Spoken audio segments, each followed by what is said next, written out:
29 сентябр дар қасри миллат президенти Тоҷикистон Эмомалӣ Раҳмон сарвазири Ӯзбекистон Абдулло Ориповро, ки бо сафари корӣ ба Душанбе ташриф овардааст, ба ҳузур пазируфт.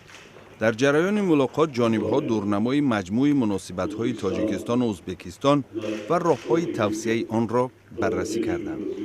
сарвазири Ӯзбекистон рӯзи сешанбе дар раъси як ҳайати ҳукумати ин ҷумҳурӣ барои ширкат дар ҷаласаи комиссияи байниҳукуматӣ оид ба ҳамкориҳои тиҷоративу иқтисодӣ, ки дирӯз дар пойтахти Тоҷикистон шаҳри Душанбе баргузор гардид, ба Тоҷикистон омадааст.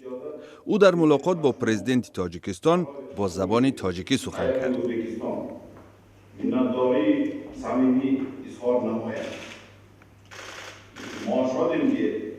در سرزمین مهماندوست تاجیکستان هستیم.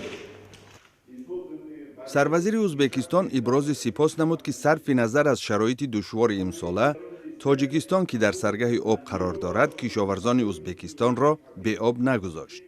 дар арафаи сафари Орипов ба Тоҷикистон дар ноҳияи Спитамени Тоҷикистон аз тарафи Ӯзбекистон ба маблағи 18 миллион сомонӣ муассисаи таълимии умумӣ ба истифода супурда шуд.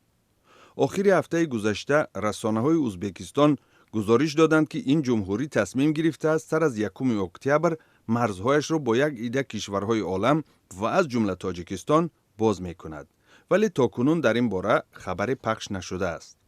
дар давраи ҳукмронии президенти аввалини Ӯзбекистон Ислом Каримов равобити ду ҷумҳурии Осиёи марказӣ сард буданд. Ӯзбекистон ба сохтмони нирӯгоҳи обу барқи Роғун мухолиф буд. бо ишора ба имкони убури ифротгароҳои исломӣ ва қочоқчиён, Ӯзбекистон бо Тоҷикистон режими виза ҷорӣ намуда, дар марзи муштарак майдонҳои мина бунёд карда буд. аммо дар 4 соли гузашта аз замони сари қудрат омадани Шавкат Мирзиёев дар Ӯзбекистон, дар равобити Тоҷикистону Ӯзбекистон саҳифаи нав боз шуд. рафту омад озод ва ҳамкориҳо дар ҳоли рушд мебошанд. пешбинӣ мешавад, ки дар чорчӯби зиёрати кунунии ҳайати Ӯзбекистон аз Тоҷикистон якчанд муассисаи муштарак боз мешаванд.